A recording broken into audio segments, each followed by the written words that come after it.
En concreto, se puede formar, y como ya se ha visto en cursos de matemáticas anteriores, lo que se denomina una matriz cambio de base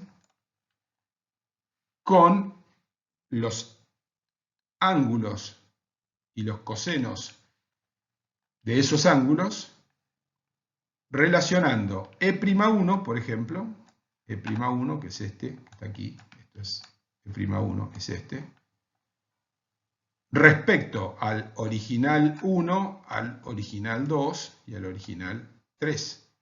Y lo que se tendrá será E'1,1, E'1,2 y E'1,3, que son los cosenos. E'1,1 es el coseno entre E'1 y E1, E'1,2 es el coseno entre E'1 y E2, y E'1,3 es el coseno entre E'1 y E3, es decir, el de este ángulo que tenemos acá.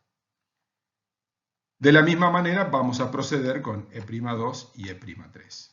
Por otra parte, se cumple el hecho de que los versores E'1, E'2 y E'3 son normales entre sí, porque es un sistema cartesiano de referencia. Está simplemente rotado. Es decir, que si hacemos el producto escalar entre E'1 y E'2, eso da 0, porque forman un ángulo de 90 grados. Lo mismo entre E'1 y E'3, es decir, los versores del sistema de referencia, cuando los multiplicamos escalarmente con sí mismos dan 1, y cuando los multiplicamos escalarmente con cualquier otro dan 0, porque son perpendiculares. Eso implica, y lo aplicaremos más adelante, que la inversa de la matriz L es igual a su traspuesta, es decir, que L a la menos 1 es igual a L traspuesta. En los cursos de matemática han estudiado la regla de conversión de vectores a través de esto que se denomina matriz de cambio de base. Esta matriz que tenemos acá es la matriz de cambio de base para pasar de un sistema al otro. Cuando queremos hacer el pase inverso, en realidad tenemos que usar la inversa de la matriz, que a su vez es la traspuesta. Es decir, sirve tanto para ir del sistema x y z al x' y' z', como para ir al revés del x', y' z' al x y z. Por lo tanto, es muy práctica en ese sentido. Decía que cuando estudiaron en los cursos de matemática la conversión o el cambio de sistema de coordenadas de una entidad vectorial, estudiaron que se hacía a través de esta expresión que tenemos acá.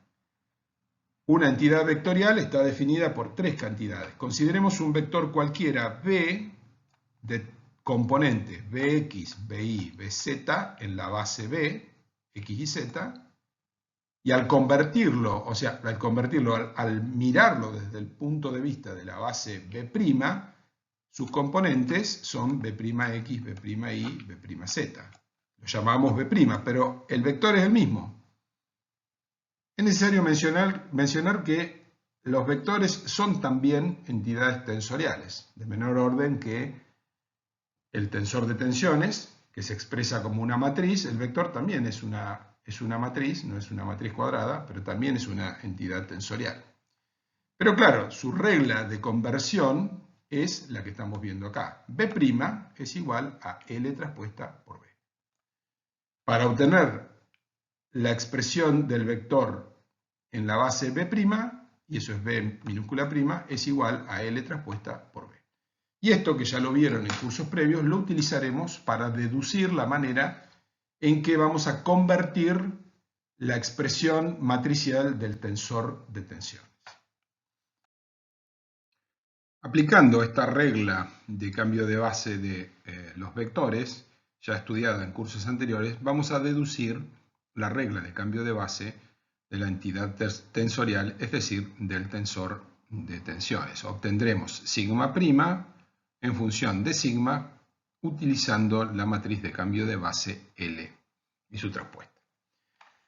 Para ello, partamos de la igualdad que nos da el vector de tensiones P como el producto de sigma por n. P y n son vectores. P es el vector de tensiones de componentes Px, Py, Pz, y n es el versor que define la dirección en el espacio de componentes L, M y n. P está referido a la base B de la misma manera que n. Cuando observamos o definimos P en la base B' y n en la base n', se llamarán P' y n'. Como ambos son vectores, cumplen con la regla que mencionamos anteriormente. P' es igual a L traspuesta multiplicado por P y n' es igual a L traspuesta multiplicado por n. La igualdad P igual a sigma por n está referida a la base B y en la base B' deberemos escribir P' igual a sigma por n'.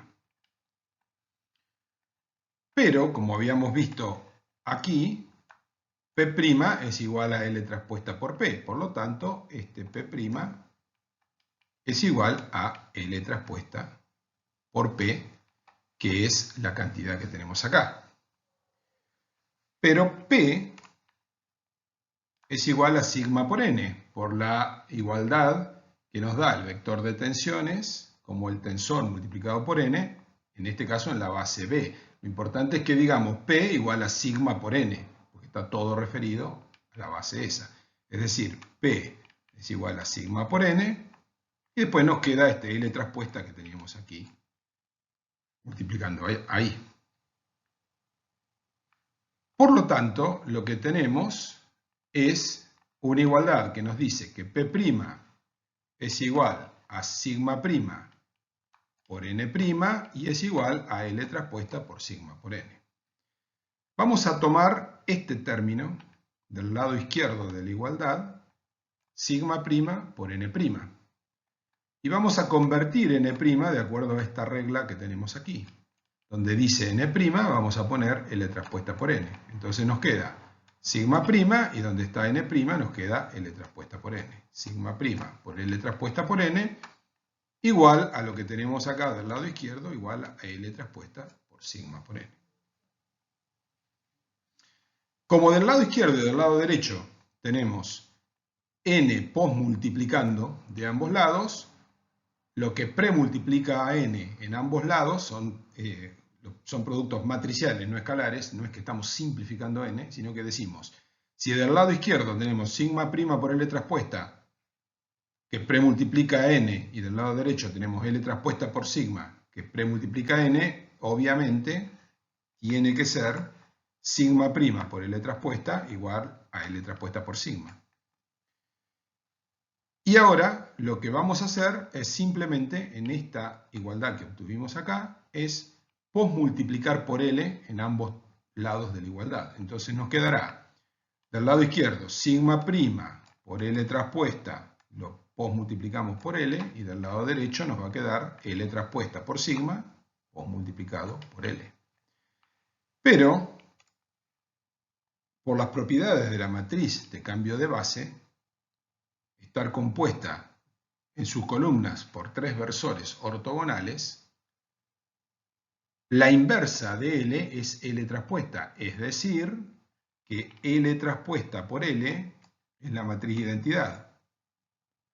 Por lo tanto, del lado izquierdo nos queda sigma' por la matriz de identidad, que es igual a sigma', y del lado derecho nos queda algo que no podemos reducir, pero del lado izquierdo nos queda sigma', que es justamente la expresión del tensor que queríamos obtener, igual a L traspuesta por sigma por L. En resumen, obtuvimos la expresión que queríamos encontrar, que es la expresión del tensor de tensiones en la base B'. Y la regla de cambio de base, resumiendo, es entonces sigma' igual a L traspuesta por sigma por L. escribiendo de manera explícita todas las entidades, que son todas matrices, de la expresión de cambio de base sigma' igual a L traspuesta por sigma por L.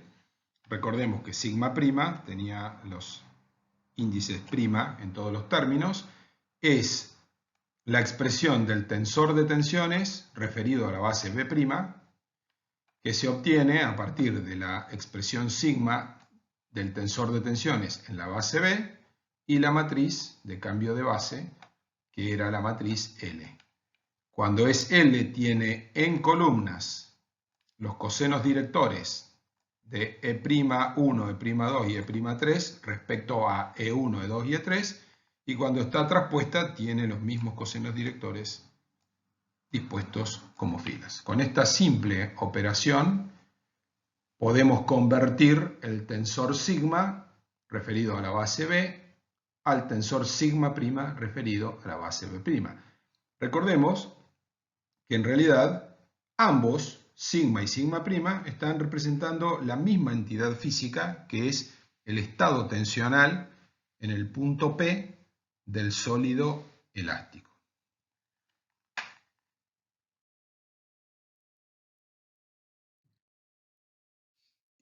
Comenzaremos a ver ahora un tema fundamental del análisis de tensiones en el interior del sólido elástico, que es el concepto de tensiones principales. Habíamos visto anteriormente que podíamos definir el vector de tensiones, que es igual a sigma por n, en términos de dos componentes referidas al plano ABC, una componente normal y una componente tangencial. Y habíamos encontrado la manera de obtener los valores de la componente normal y de la componente tangencial. Las tensiones principales surgen como respuesta de la siguiente pregunta. ¿Existe un plano al menos ABC para el cual tau n es igual a 0? Esta es la condición. Por lo tanto, sería un plano en el que solamente actúan tensiones normales, las cuales por otra parte serían iguales al módulo de P, dado que la componente tangencial sería nula. Ese es el concepto de tensión principal. Tensión principal es la que actúa en un plano en la que tau es igual a 0. Es decir, el concepto de tensión principal estará asociado con un plano principal en el cual solamente hay esfuerzos normales. Por lo tanto, si hasta el momento habíamos planteado definir a priori el versor n y luego calcular P como sigma por n y luego calcular las componentes normal y tangencial de ese vector P, ahora lo que hacemos es invertir la situación y preguntarnos, ¿existen al menos uno o más versores n tales que tau n es igual a 0? Y de esa pregunta, la respuesta a esa pregunta nos va a dar las tensiones principales o el concepto de tensiones principales. Dado que, por definición, en un plano en el cual actúa una tensión principal, el módulo de P es exactamente igual a la componente normal, porque la componente tangencial vale 0, podemos plantear que la expresión típica o general P igual a sigma por n va a arrojar como resultado un vector P que va a ser colineal con n. Es lo que estamos viendo en este dibujo que está aquí. P y n son vectores colineales. ¿Qué los diferencia? Los diferencia solamente el hecho de que n tiene un módulo unitario y P tiene un módulo que valdrá lo que tenga que valer. Pero son colineales. El hecho de expresar que son colineales nos dice que en términos vectoriales, P como vector es igual a n como vector unitario multiplicado por este sigma, y en esta expresión sigma es un escalar. Es decir, P y N son vectores alineados uno con el otro y simplemente uno es más grande o más chico que el otro. ¿Cómo se expresa esa diferencia en términos del módulo? Con el escalar sigma, que es una incógnita, no sabemos cuál, o sea, nosotros no sabemos ni cuánto va a valer ese factor de escala entre P y N, ni tampoco sabemos cuáles son las componentes de N, porque ahora nos estamos preguntando cuál es el versor N para el cual sigma N vale el módulo de P y para el cual tau N es igual a 0. Por lo tanto, escribimos esta expresión que tenemos aquí, arriba, la expandimos y la escribimos como el producto matricial que tenemos. Sigma por N es igual a este producto que tenemos aquí. Ya hicimos el producto, es sigma por L más tau xy por M más tau xz por N y así siguiendo, es el producto de la matriz por el vector. Primera fila de la matriz por la columna del vector nos da esta primera fila, segunda fila de la matriz por la columna del vector LMN nos da esta, tercera fila nos da esta. Eso es el lado izquierdo de la igualdad. Y el lado derecho de la igualdad expresa el valor de un escalar sigma, que es este escalar que está acá, por las componentes del versor n, que son L, M y N. Tenemos que ver que aquí las componentes del versor son la incógnita del problema. ¿Está bien? Porque lo que nosotros queremos saber es si existe un versor n para el cual tau n es igual a 0. Ya no es un dato de partida.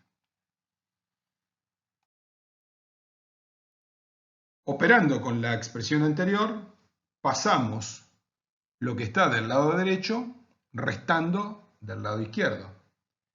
En el vector columna del lado derecho teníamos sigma por L, sigma por M, sigma por N. Cuando lo pasamos del lado izquierdo, va a quedar restando aquí sigma X por L que teníamos originalmente menos sigma por L, sacamos factor común y nos queda esto que está acá. Y eso hace que esto quede ese sigma, que tampoco sabemos cuánto vale, en la diagonal principal de la matriz de la izquierda. ¿Cuáles son las incógnitas, insisto, en este problema? Las incógnitas en este problema son L, M y N. Esto es un sistema de 3 ecuaciones, que son las que tenemos acá, con 3 incógnitas, que son L, M y N. Pero los términos independientes de ese sistema de ecuaciones valen 0. 0, 0 y 0. Por lo tanto, hay una solución que se denomina trivial a este sistema de ecuaciones, que es que las 3 incógnitas valgan 0, porque eso satisface automáticamente el sistema. ¿Por qué se llama eso solución trivial? Porque la respuesta L igual a 0, M igual a 0, N igual a 0 no nos responde el problema físico que nosotros tenemos. El problema físico es definir un versor, y para definir un versor que sus 3 cantidades sean nulas no nos define nada, porque 0, 0, 0 es un punto y no es una dirección en el espacio, que es lo que nosotros queremos obtener como respuesta para encontrar las tensiones principales. Para que ese sistema no nos dé la solución trivial, la respuesta desde el punto de vista matemático es plantear que el determinante de los coeficientes sea igual a 0. Es lo que han estudiado en los cursos de matemáticas como un problema de diagonalización de una matriz o como un problema de autovalores y autovectores. La matriz a diagonalizar es la matriz de los coeficientes y se convierte en un problema de autovalores y autovectores que se resuelve partiendo de postular que el determinante de los coeficientes del sistema sea igual a 0.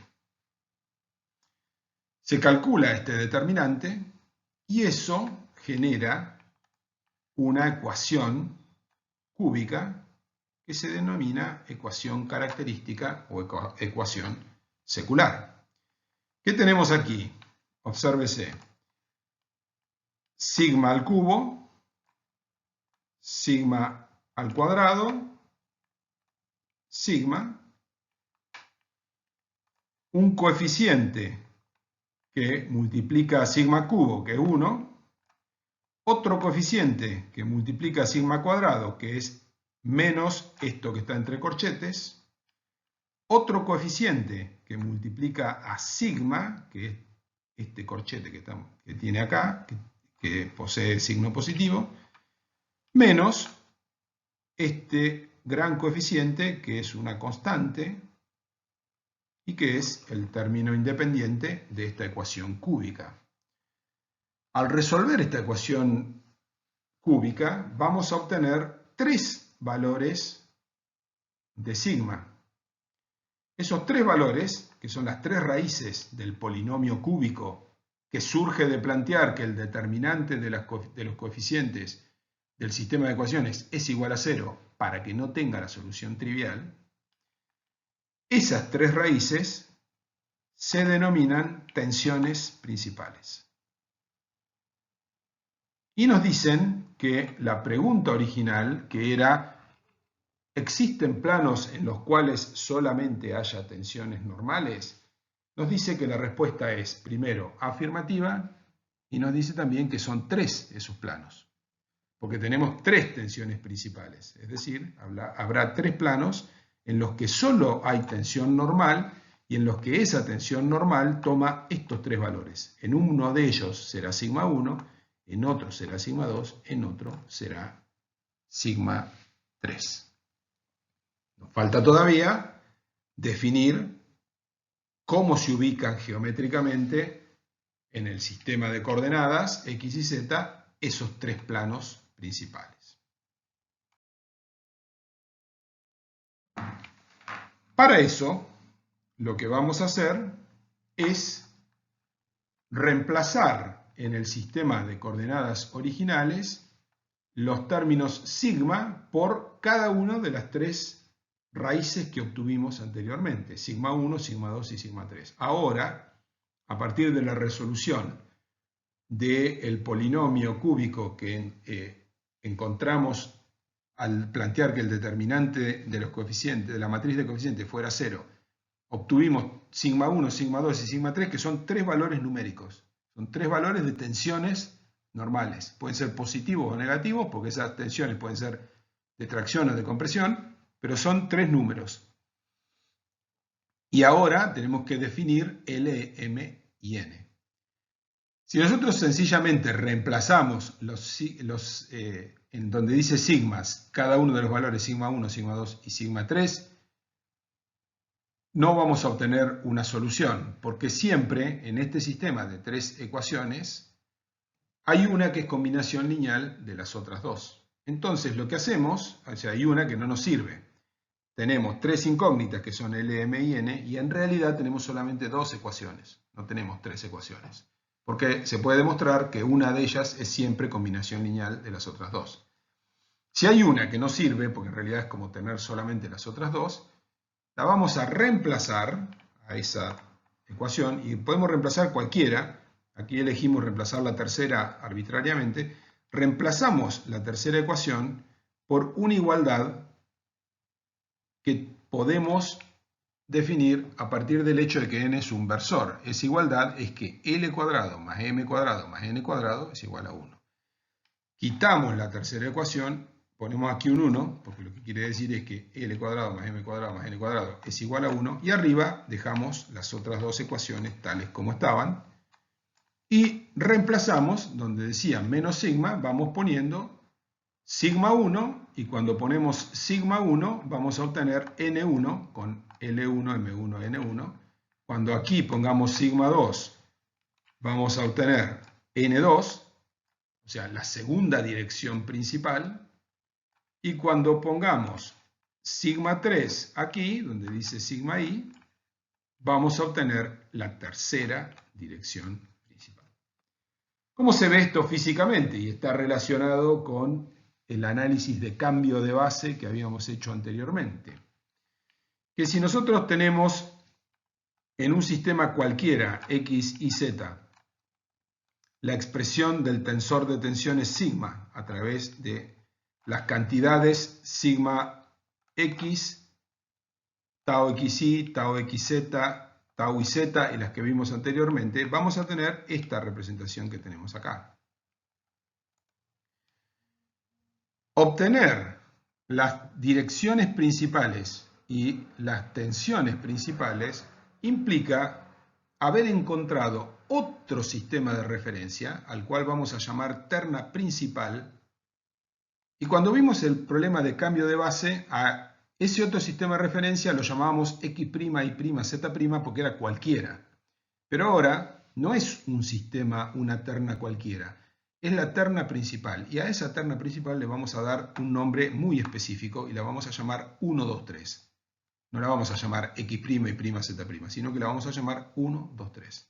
Y a sus ejes los vamos a llamar 1, 2 y 3, obviamente, y cuando referimos este mismo estado tensional a esta nueva terna, el estado tensional cobra esta forma.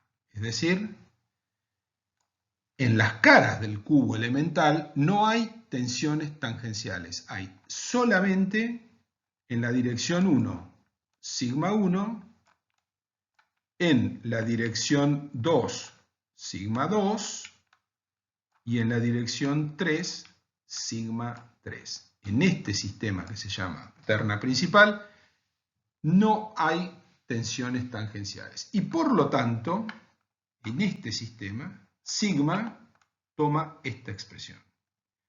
La matriz que representa el tensor de tensiones solamente tiene términos en su diagonal principal. Y todos los demás términos valen 0. Eso está representando físicamente lo que tenemos dibujado aquí. Resulta evidente que la obtención de las tres tensiones principales, sigma 1, sigma 2 y sigma 3, debe ser la misma sin depender de cuál sea el sistema de coordenadas del cual se parte. Es decir, si se parte del tensor de tensiones sigma expresado en el sistema de coordenadas X y Z, se obtendrá en primer lugar la ecuación característica que se ve aquí. Y las tres raíces de esta ecuación son las tres tensiones principales sigma 1, sigma 2 y sigma 3.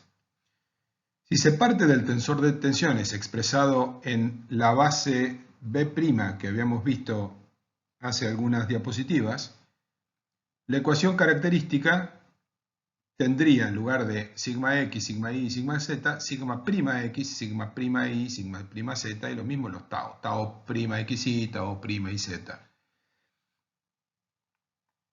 Y esa ecuación característica debería, al resolverse, dar como resultado las mismas tres tensiones principales sigma 1, sigma 2 y sigma 3, porque las tensiones principales y las direcciones principales son una realidad física del estado tensional en el punto P del interior del sólido elástico.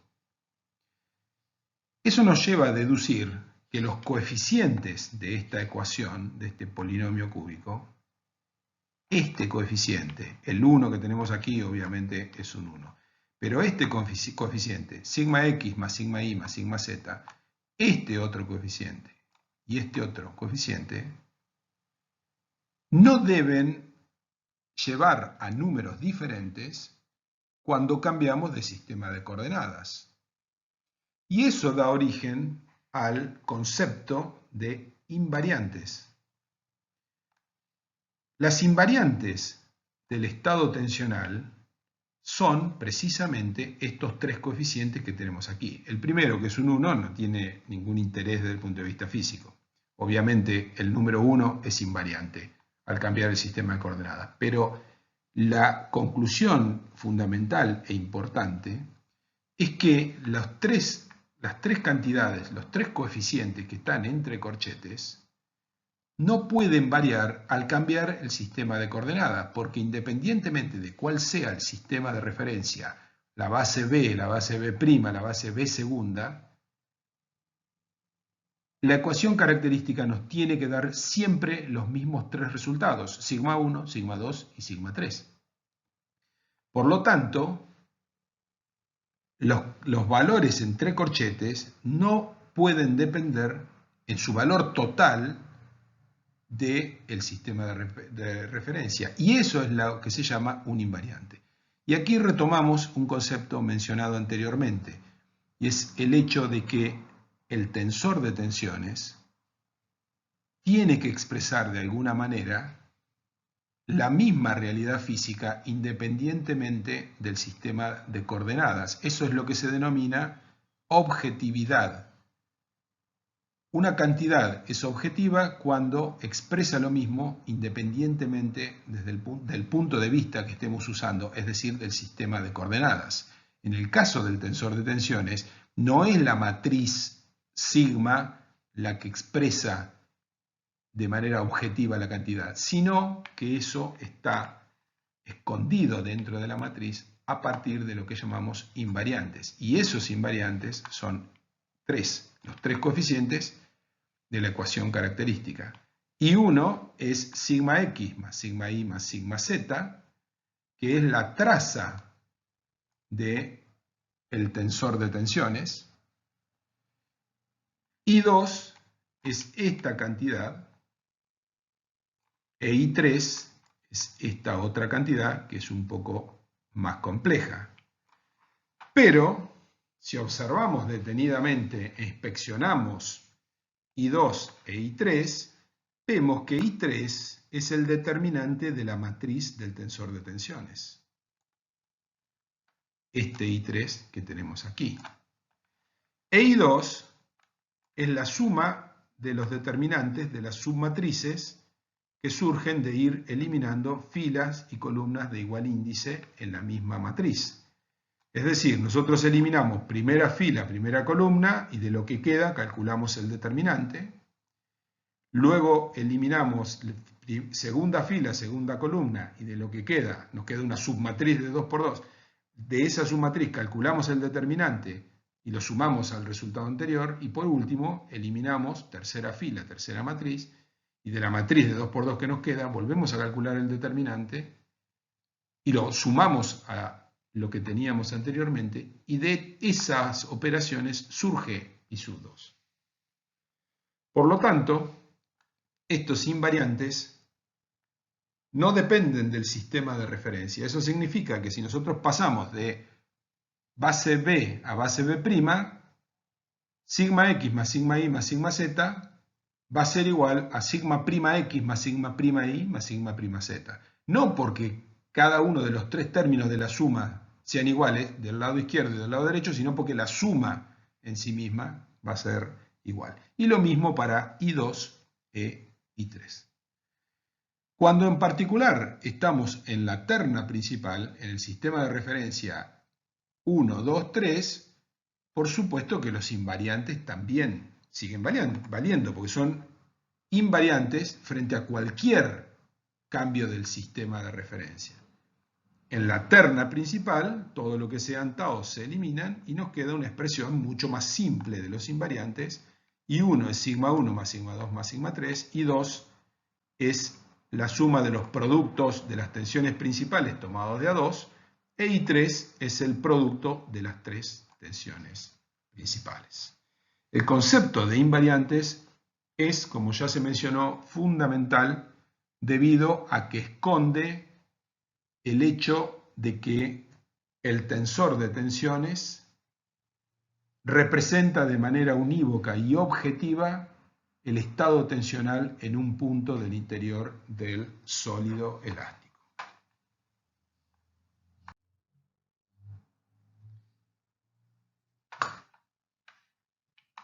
Podemos descomponer el tensor de tensiones en cualquiera de sus expresiones, es decir, referido a cualquier base, en dos componentes. Podemos verlo ahora como una simple operación matemática, pero a medida que avancemos con el análisis del problema del análisis de la elasticidad lineal en el sólido, vamos a ver que esta descomposición tiene consecuencias y tiene interpretaciones físicas muy importantes. Veamos ahora simplemente la descomposición como una cuestión matemática. Vamos a expresar el tensor de tensiones en dos componentes, definiendo una de ellas, que es lo que llamamos el tensor hidrostático.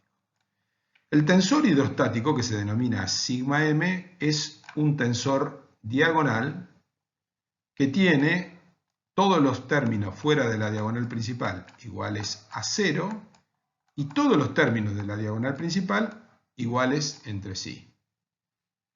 Ese valor de la diagonal principal, sigma medio, es igual a el promedio de sigma x más sigma y más sigma z, es decir, es igual al primer invariante dividido 3. Obsérvese que esto se puede expresar como ese valor del primer invariante dividido 3 multiplicado por la matriz identidad. Una matriz que tendría 1, 1, 1 en la diagonal principal, todo lo demás 0. Porque en realidad, como vimos, son tres términos iguales. A eso llamamos tensor hidrostático. Y se lo llama hidrostático porque está representando un estado de tensiones puramente normales y todas iguales entre sí. ¿Qué es eso? Es la condición de tensiones dentro de un líquido que no tiene resistencia al corte. Es la consideración en un punto cualquiera situado a una profundidad z dentro de un líquido de peso unitario gamma, las tres tensiones que tenemos son iguales, igual a gamma por z, y no hay ninguna tensión tangencial porque ese líquido no resiste, no tiene resistencia al corte y por lo tanto no puede haber tensiones tangenciales.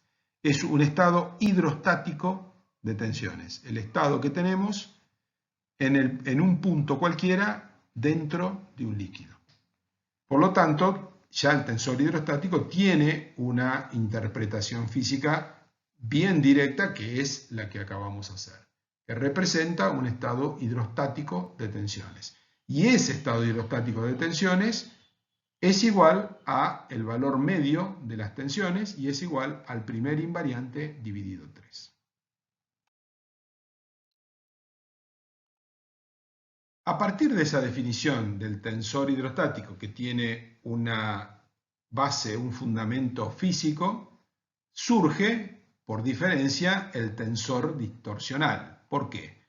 El tensor distorsional, al que vamos a llamar sigma 0, es igual al tensor de tensiones menos el tensor hidrostático que habíamos definido anteriormente. Lo que estamos planteando es, al hacer la descomposición, es que el tensor de tensiones sigma es igual al tensor hidrostático que habíamos definido anteriormente, más el tensor distorsional. El tensor de tensiones es un dato que tenemos, es el tensor de tensiones que nosotros tenemos en nuestro sistema.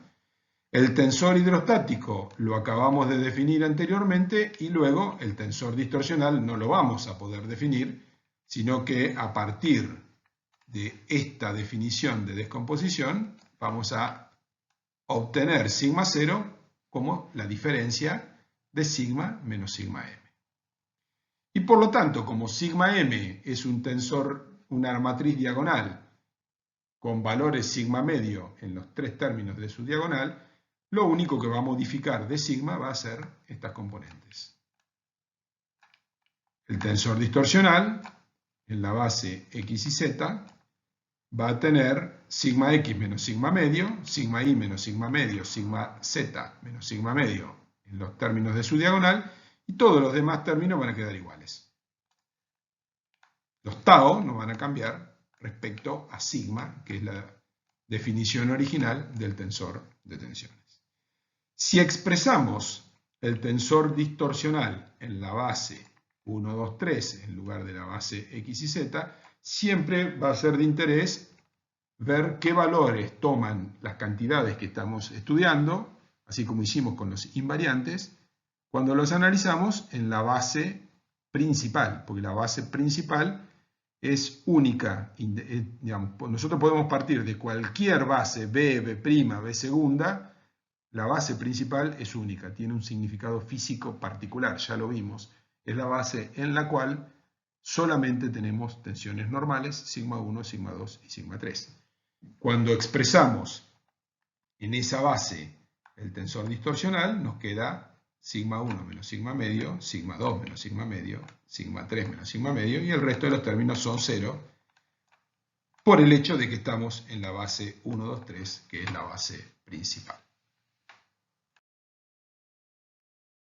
Adelantando algunas de las propiedades de estos dos términos en los que descomponemos el tensor de tensiones sigma, las dos componentes eran el tensor hidrostático y la otra el tensor distorsional, podemos adelantar, y lo vamos a ver más adelante, que en términos de deformaciones o de estado de tensiones, más bien de estado de tensiones, el tensor hidrostático, ya lo habíamos visto, representa un estado de tensiones normales que es el mismo en cualquier dirección del espacio que analicemos. Y eso es como tener una esfera dentro de un líquido y tener tensiones iguales en cualquier dirección. Aquí están dibujadas como tensiones de tracción, en un líquido serían de compresión, pero físicamente es básicamente lo mismo. Y vamos a ver que cuando estudiemos las deformaciones del cuerpo sólido elástico sometido a un estado de tensiones, vamos a ver que el tensor hidrostático solamente genera un cambio de volumen, pero no un cambio de forma. Por lo tanto, si nosotros tomamos una esferita y luego le aplicamos el tensor hidrostático, esa esfera va a seguir siendo una esfera, pero una esfera o un poco más grande, si el tensor hidrostático representa tracciones, o un poco más chica si el tensor hidrostático representa compresiones.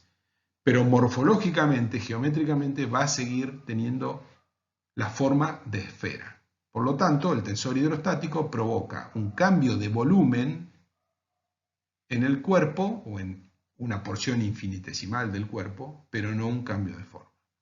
En contrapartida, el tensor distorsional provoca un cambio de forma, por eso se llama distorsional, porque distorsiona la geometría a nivel infinitesimal sin cambiar el volumen. Es una representación como la que estamos viendo en esta figura de la derecha, tensiones de esta forma sobre un infinitésimo de volumen representado por una esfera y no por el cubo, y eso daría origen a que esta esfera se convierta en una especie de elipsoide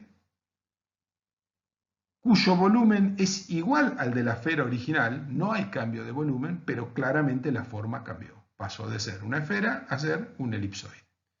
Y esa es una interpretación física directa, que por ahora la enunciamos y luego se puede demostrar, pero es una interpretación física directa de por qué es conveniente hacer esa descomposición. No es un mero ejercicio matemático, sino que tiene consecuencias físicas importantes sobre las deformaciones y también tiene consecuencias físicas sobre el comportamiento y la rigidez de los materiales.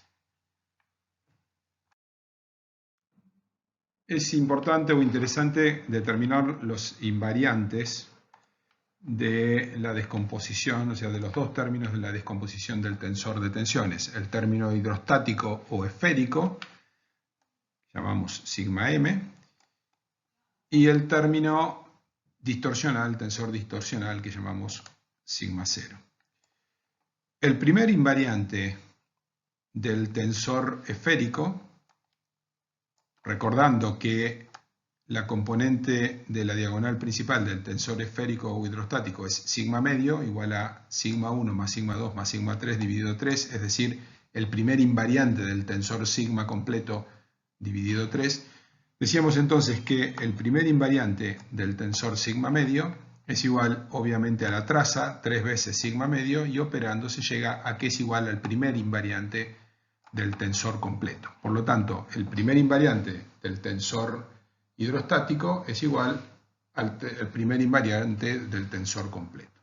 Si se calculan luego el segundo invariante del tensor esférico o tensor hidrostático, es igual a 3 veces sigma medio al cuadrado y operando se llega a que es igual a el primer invariante de sigma elevado al cuadrado dividido 3. Y el tercer invariante del tensor hidrostático es sigma medio al cubo y operando se llega a que es el cubo del primer invariante del tensor completo dividido 27. Cuando se pasa a determinar los invariantes del tensor distorsional, sigma 0, se encuentra que el primer invariante de sigma 0 es igual a 0. Es conveniente que hagan estas operaciones, estas deducciones, para encontrar que el primer invariante del tensor distorsional es 0. Recordando que el primer invariante del tensor hidrostático es igual al primer invariante del tensor completo, se puede interpretar que en la descomposición el primer invariante queda todo en el tensor hidrostático o esférico. Y luego se pueden calcular el segundo invariante del tensor distorsional, arribando a esta expresión, y el tercer invariante del distorsional, arribando a esta otra expresión en términos de la terna principal. Se suele llamar a los tres invariantes del tensor distorsional, se los suele llamar J1, J2 y J3.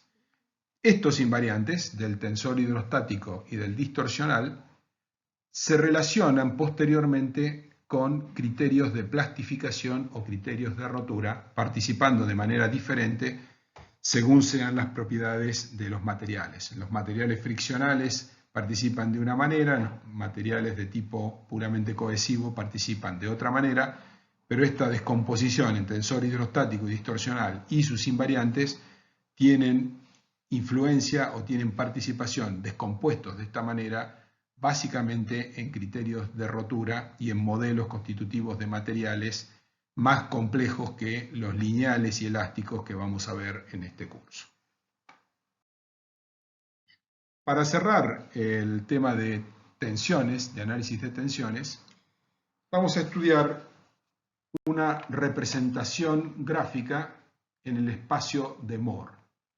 Es una forma de representación del estado de tensiones que se va a ver con mayor profundidad en la práctica, que sigue teniendo, si bien históricamente tenía un valor muy importante, porque al no tener computadoras y al poder analizar rápidamente los estados de tensiones, esta representación junto con otras más complejas tenía gran importancia. Hoy puede tener un valor histórico, pero también hace a la comprensión del estado tensional el poder hacer esta representación gráfica en el espacio de Moore, porque además condensa un estado tridimensional en una representación plana.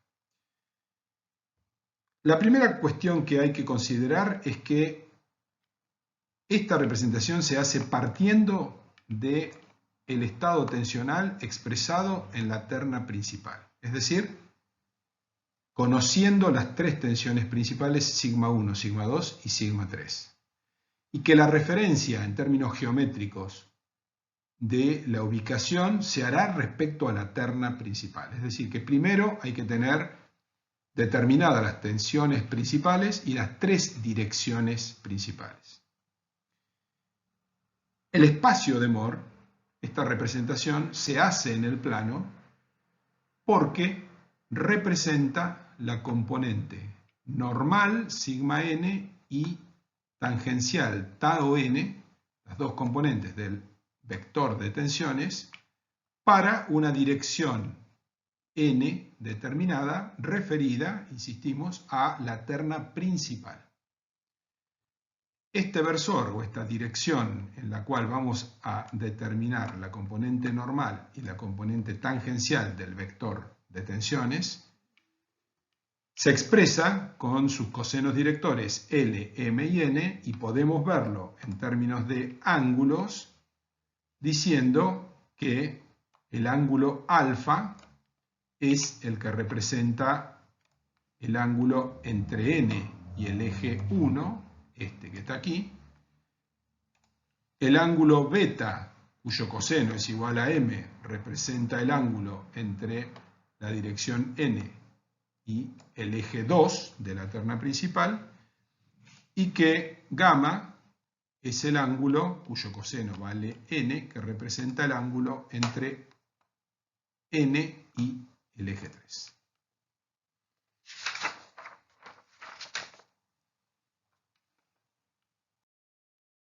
El plano de Moore, en el cual vamos a hacer la representación del estado tensional, tiene como abscisas a sigma n y como ordenadas a tau sub n. En el mismo se van a representar las tres tensiones principales: sigma 1, que es este punto que tenemos acá, sigma 2, que es este punto que tenemos acá, y sigma 3. Siempre se cumple la condición de que se ordenan las tres raíces de la ecuación característica en términos de que sigma 1 es mayor que sigma 2 y sigma 2 es mayor que sigma 3, incluyendo obviamente la posibilidad de que sean todos negativos. Pero siempre matemáticamente se expresa sigma 1 mayor o igual que sigma 2 mayor o igual que sigma 3. Se trazan, una vez dibujados los puntos sigma 1, sigma 2 y sigma 3, círculos que contengan a estas tres tensiones principales tomadas de a pares. Tenemos el círculo mayor, que es el que está definido por sigma 1 y sigma 3, que es el círculo verde, y los dos círculos menores, el definido en rojo por sigma 1 y sigma 3, que es este círculo, y el definido por sigma 2 y sigma 3, que es el círculo azul. Se puede demostrar que todos los puntos contenidos en el área verde, es decir, el círculo mayor quitando los dos círculos menores, que es toda el área dibujada, sombreada con verde, representan todos los estados tensionales posibles, sigma n, tau n. Cuando definimos una dirección n con los ángulos alfa, beta y gamma que vimos en la diapositiva anterior, el modo en que se obtiene el estado tensional sigma n, tau n asociado con ese versor n sub p se calcula de la siguiente manera. En primer lugar, se trazan por sigma 1 y por sigma 3 dos rectas verticales, que son la línea de trazo que tenemos acá. Luego, se mide el ángulo alfa que define al versor n respecto al eje 1, se lo traza aquí, en el plano. Y el ángulo gamma, que es el ángulo entre el versor n y el eje 3, se define respecto de esta línea vertical que parte de sigma 3. Estas dos rectas que se obtienen a partir de medir esos ángulos definen estos puntos G y A, que están ubicados en la intersección de las rectas obtenidas anteriormente y el círculo mayor sigma 1, sigma 3. Partiendo del círculo sigma 2, sigma 3, del centro de ese círculo, se traza un arco que pasa por G. Es decir, se traza este arco que tenemos aquí. Y partiendo del centro del círculo rojo, es decir, el que está definido por sigma 1 y por sigma 2, y pasando por A, se traza otro arco, que es este arco que está aquí. En la intersección de ambos arcos se determina el punto P, que es el que define el estado tensional asociado con el versor N. Es decir, en las abscisas, la coordenada del punto P es sigma n, la componente normal del vector de tensiones, y en las ordenadas, la coordenada del punto P es la componente tangencial del vector de tensiones P asociado con la dirección N. Como se mencionó al principio, esta técnica se va a estudiar profusamente en la práctica, porque es básicamente una técnica que hay que aplicar desde el punto de vista práctico. Sí tiene interés desde el punto de vista teórico analizar la descomposición del tensor de tensiones. El tensor de tensiones sigma está representado en el plano de Mohr por los tres círculos que se vieron en la diapositiva anterior. Y habíamos visto anteriormente que a ese tensor completo sigma lo podíamos descomponer en la componente hidrostática o esférica, que era el tensor hidrostático o tensor esférico, y el tensor distorsional, y que sigma era igual a sigma m más sigma 0. ¿Cómo queda eso en el plano de Mohr, el plano sigma n, tau n, en el cual se hace la representación gráfica? Sigma n, el tensor hidrostático, es un punto ubicado sobre el eje de abscisas en la posición sigma m, que era igual a sigma 1 más sigma 2 más sigma 3 dividido 3. Es decir, el tensor hidrostático tiene una representación que es un punto sobre el eje sigma n. Y el tensor distorsional corresponde a trasladar el tensor completo sobre el eje sigma n hasta que este valor sigma m, que es el promedio entre este y ese valor promedio que está acá, coincida con el origen del sistema sigma n y tau n. Por supuesto que cuando se vuelve a sumar con el sigma n, se vuelve a hacer el traslado al tensor completo y se tiene entonces que la igualdad sigma igual a sigma m más sigma 0 está representada, entonces repetimos, en el plano de Mohr, sigma m con un punto y sigma 0 con el traslado de los tres círculos, de manera tal que el promedio de sigma 1, sigma 2 y sigma 3 coincida con el origen del plano de Mohr sigma n, tau n.